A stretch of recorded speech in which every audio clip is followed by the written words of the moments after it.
সন্ধ্যায় বাসায় ফেরার সময় পাশের দোকান থেকে 2 ডিম আর একটা নুডলসের প্যাকেট নিয়ে বাসায় ঢুকলাম। আপুর রুমের সামনে গিয়ে বন্ধু রাকিবকে ফোন দিয়ে বললাম, দেখ তোর বোন আমার বোনের মতো না। আমার বোনকে আমি যদি রাত 11টার সময় বলি যে আপু আমি বিরিয়ানি খাবো, তখন ঠিকই আমার আপু আমার জন্য বিরিয়ানি রান্না করে নিয়ে আসবে। এটাই হলো ভাইয়ের প্রতি বড় বোনের ভালোবাসা। আমাদের ভাই বোনের ভালোবাসা দেখে কিছু শিখ, কাজে লাগবে।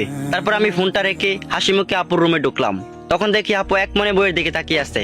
আমি একটু কাশির আওয়াজ করতেই আপু আমার দিকে তাকিয়ে বলল, আমাকে কি তোর গাড়ির টিউবের মতো মনে হয় যে তুই হাওয়া দিবি আর আমি ফুলবো? কয়েকদিন পর আমার পরীক্ষা, এখন আমার চোখের সামনে থেকে যা, আমি কোনো নুডলস রাঁধতে পারবো না। আমি তখন নুডলস আর ডিমগুলো আপুর বিছানায় রেখে বললাম, আমার ফ্রেশ হতে 10 মিনিট সময় লাগবে, ততক্ষণে আশা করি হয়ে যাবে। আপু তখন চিৎকার করে বলল, বান্দর, আমি বলছি না আমি পারবো না। আমি আর কিছু না বলে আপুর রুম থেকে সরাসরি চলে আসলাম।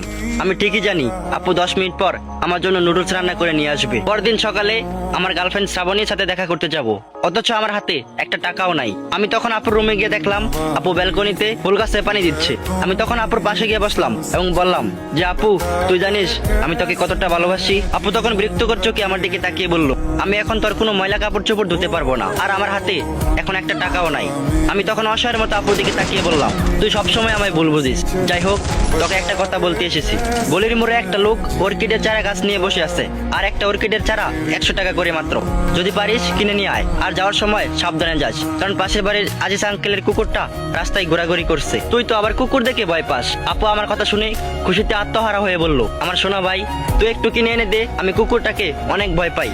এই বলে আপু আমাকে 500 টাকার একটা নোট দিয়ে বলল, 5টা চারা আনবি। আমি তখন টাকাটা পকেটে রাখতে রাখতে বললাম, অসংখ্য ধন্যবাদ আপু, ছোট ভাইয়ের প্রেমের সহযোগিতা করার জন্য। তুই টাকাটা না দিলে আমি শ্রাবণীকে নিয়ে আজ দুজনে একসাথে বসে চোখে চোখ রেখে কফি খেতে পারতাম না। আমার কথা শুনে আপুর হাতে থাকা মগটা আসার মেরে বলল, তুই যদি আজ অর্কিডের চারা নিয়ে বাসায় না ঢুকিস তাহলে তোর খবর আছে। বাসায় আসতে আসতে বিকাল হয়ে গেল। আপুকে কোথাও দেখছি না, হয়তো ছাদে হাঁটাহাঁটি করছে। বাবা মা দেখছিলাম কি বিষয় নিয়ে জানি আলোচনা করছিল। আমাকে দেখা মাত্রই চুপ হয়ে গেল। কিছুক্ষণ পর আম্মু আমার রুমে এসে বলল, অনেকদিন ধরে তুই কোথাও বেড়াতে যাস না, যা কয়েকদিনের জন্য তোর নানু বাড়ি থেকে ঘুরে আয়। আম্মুর কথাগুলো শুনে আমার কাছে স্বাভাবিক মনে হচ্ছিল না। কয়েকদিন আগেও আমি নানু বাড়ি থেকে ঘুরে আসলাম, অথচ আবার বলতেছে যাইতে। আমি তখন আম্মুর দিকে তাকিয়ে বললাম, আর সন্ধ্যায় আপুকে দেখতে আসবে তাই না? আর তোমরা চাও না যে আমি বাসায় থাকি? এমন সময় বাবা রুমে এসে ঢুকে বলল, হ্যাঁ আমরা চাই না তুই বাসায় থাকিস, কারণ তুই বাসায় থাকলে একটা না একটা ঝামেলা করবি। ছেলেটা অনেক ভালো, আনন্দমোহন কলেজের প্রফেসর, আর আমি এই ছেলেকে হাতছাড়া করতে চাই না। আমি বাবার কথা শুনে মুচকি হাসি বললাম, ছেলে যদি ভালো হয় তাহলে আমি 100% শিওর কোনো ঝামেলা হবে না। ছাদে এসে দেখি আপু ছাদের রেলিং ধরে দূরে তাকিয়ে আছে। আমি কফির মগটা আপুর দিকে এগিয়ে দিয়ে বললাম, আজকে আবার একটা মকবুল তোকে দেখতে আসবে। আপু তখন কফির মগে চুমুক দিয়ে বলল, এবার মনে হয় বিয়েটা হয়ে যাবে রে। ছেলেটা অনেক ভালো, তাদের বংশও নাকি অনেক ভালো, এবং সে অনেক টাকার মালিক। আমিও ছাদের রেলিং ধরে দূরে তাকিয়ে বললাম, ভালো হলেই ভালো। সন্ধ্যায় আপুকে দেখতে আসলো পাত্র সহ আরো কয়েকজন। আপুকে দেখেই পাত্রের ছোট বোন মন্তব্য করলো, মেয়েটা দেখতে সুন্দর কিন্তু নাকটা একটু বোচা। এই কথাটা শুনে আমার মেজাজটা খারাপ হয়ে গেল। আব্বু হাসি মুখে তাদের সাথে কথা বলছে আর আমার দিকে মাঝে মাঝে তাকিয়ে দেখছে। পাত্রের বড় বোন বলল, তুমি অত্যাধিক ফর্সা, আর অধিক ফর্সা মেয়েদের দেখলে মনে হয় তার রক্ত শূন্যতায় ভুগছে। আমি তখন কিছু বলতে যাব, তখন খেয়াল করে দেখলাম আম্মু আমার হাত শক্ত করে চেপে ধরে রেখেছে। ছেলের মা তখন বলল, মেয়ে আমাদের পছন্দ হয়েছে। তখন বাবা ও মা খুশিতে বলল, আলহামদুলিল্লাহ। এমন সময় ছেলের বাবা বলল, আমাদের কোনো ডিমান্ড নেই, আল্লাহ আমাদের অনেক দিয়েছে। তবে শুনেছি চরপাড়াতে আপনারা নাকি একটা 4 তলা বাসা তৈরি করেছেন, সেখান থেকে একটা ফ্ল্যাট ছেলেকে উপহার হিসেবে দিয়ে দিলেন, আর নতুন একটা ফ্ল্যাট সাজাতে যেসব আসবাবপত্র লাগবে এগুলো দিয়ে দিলেন আর কি। এগুলোকে আবার যৌতুক মনে করেন না যে, কারণ এগুলোতে তো আপনার মেয়েই থাকবে না। এসব কথা শুনে আর চুপ করে থাকা যায় না। আমি তখন হাসতে হাসতে বললাম, হ্যাঁ অবশ্যই দিব, তবে আমাদের কিছু আবদার আছে। ছেলের বাবা তখন অবাক হয়ে বলল, কি আবদার? আমি তখন ছেলের বাবাকে বললাম, আমার বোনের পায়ের নুপুর থেকে মাথার টিকলি পর্যন্ত সবকিছু হীরার হতে হবে, এবং যে ফ্ল্যাটে আমি আমার বোনকে দিব ওই ফ্ল্যাটে শুধু আমার বোন এবং তার হাজবেন্ড থাকতে পারবে, অন্য কেউ থাকতে পারবে না।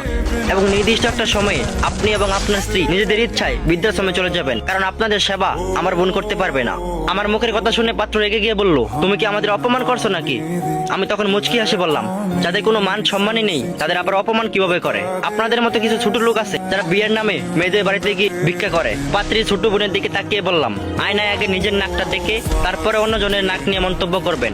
দেখে তো মনে হচ্ছে কেউ সজোরে ঘুষি মেরে নাকটা চ্যাপটা করে দিয়েছে। সবশেষে পাত্র বড় বোনের দিকে তাকিয়ে বললাম, কালো চামড়া ফর্সা করার জন্য তো নিজেই 1 বস্তা ময়দা মেখে এসেছেন, আর এখানে এসে বলছেন ফর্সা চামড়া মেয়েদেরকে দেখলে নাকি মনে হয় রক্ত তো শুনে তাই বকছে। আমার কথা শুনে পাত্রপক্ষ রেগে চলে যাচ্ছে। আমি তখন আপুর হাত থেকে 2টা কাছের চুড়ি খুলে পাত্রের হাতে দিয়ে বললাম, এতই যখন টাকার দরকার তাহলে এই 2টা চুড়ি পরে রাস্তায় নেমে হাততালি দেন, দেখবেন ঠিকই টাকা পেয়ে যাবেন। রাত 11টার পর বাবা আমাকে অনেক বকাঝকা করে বলল আমার জন্য নাকি আমার বোনকে বিয়ে দিতে পারবে না। আমি তখন বাবাকে বললাম যে বাবা, শিক্ষিত এবং ভালো জব করলেই মানুষ ভালো হয় না। বাবা হিসাবে তোমার যতটা দায়িত্ব আছে ঠিক ততটাই ভাই হিসাবে আমারও দায়িত্ব আছে আমার বোনকে সুখে রাখার। কোনো ছোট লোকের কাছে বিয়ে দিয়ে আমি আমার বোনকে কষ্ট পেতে দেব না। আমি চাই আমার বোনকে এমন একজন বিয়ে করুক যে আমার বোনকে সম্মান করবে, আমার বোনের চোখের জল ফুটে নামার আগেই মুছে দেবে। যতদিন পর্যন্ত ওই রকম ছেলে পাবো না ততদিন পর্যন্ত আমি আমার বোনকে মাথায় তুলে রাখবো। বাবার রুম থেকে বের হয়ে দেখি আপু দরজার আড়ালে দাঁড়িয়ে কান্না করছে। আমি তখন ফোনটা বের করে রাকিবকে ফোন দিয়ে বললাম, আমার বোন তোর বোনের মতো না, আমার এখন বিরিয়ানি খেতে ইচ্ছে করছে। আমি এখন বললে আপু আমার জন্য বিরিয়ানি রান্না করে নিয়ে আসবে। আপু চোখের জল মুছতে মুছতে বলল, কুত্তা আমি পারবো না এত রাতে বিরিয়ানি রান্না করতে। আমি কিছু না বলে মুচকি আছে আমার রুমে চলে আসলাম। আমি ঠিকই জানি কিছুক্ষণ পর আপু ঠিকই আমার জন্য বিরিয়ানি রান্না করে নিয়ে আসবে। আর এভাবেই ভালো থাকুক পৃথিবীর সকল ভাই বোনের সম্পর্ক।